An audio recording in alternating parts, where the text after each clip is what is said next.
Labour leader Andrew Little. Good morning. Good morning. So is it far enough? Do you still want these foreign trusts banned?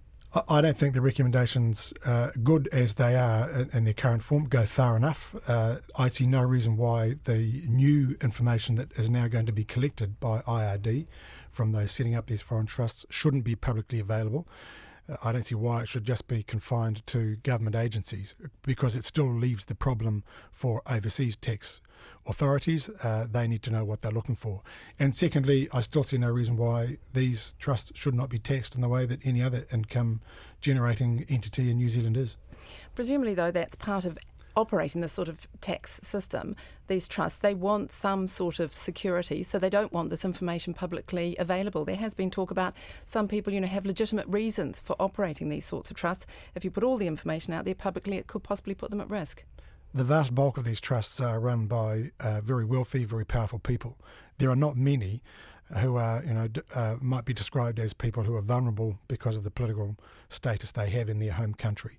And actually, you can deal with those people by way of exception. If there's somebody in Zimbabwe, for example, really protesting against the government, wants to preserve or shelter their assets, let them do an appropriate declaration to do that. The vast bulk of these 12,000 foreign trusts are run by incredibly wealthy, incredibly powerful people, and I don't know why we feel the need to do them any favours and to assist them to avoid their tax responsibilities. So is a publicly available registrar enough then? Why not go for your original proposal of banning them altogether? Certainly the disclosure, enhanced disclosure, is only meaningful if it's publicly available. I mean, good now that there's a recommendation that we should gather all this extra information up, and it means presumably that the agencies who John Shewan talks about in his report can at least kind of look at and share that information. The reality is, if we really want to shine sunlight on it, then it should be publicly available. That may well have the same effect as banning foreign trusts. When we talk about foreign trusts, we talk about it in the sense that the Treasury report, which was one of the reports that highlighted the concern about the proliferation of these trusts, talked about, which is, a device that has all these benefits and privileges that go in with it.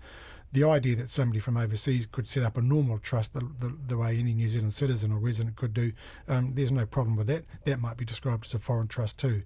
You're happy for the industry to continue, basically? No. What we're really getting at is a device that is there largely for the benefit of the wealthy and powerful of the world who use it to avoid their tax responsibilities in their home country, and we shouldn't be party to that.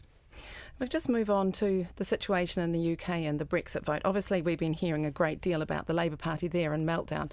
Not in power, still impacting them. Obviously says something about the Labour Party there. Are there any lessons for the Labour Party here from what's happening over there?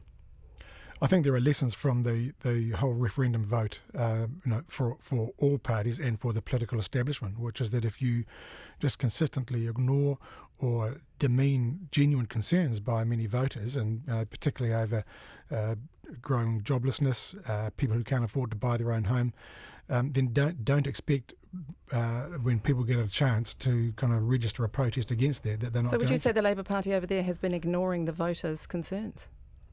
I think the vote was a vote against the political establishment, that you've got a lot of people occupying positions in Parliament there who come from a very small part of the social strata there, who I think ignored voters' concerns about rising unemployment, about the fact people couldn't afford to buy their own home, about things like the running down of the health service and immigration. And I think if you run a political system that ignores those things...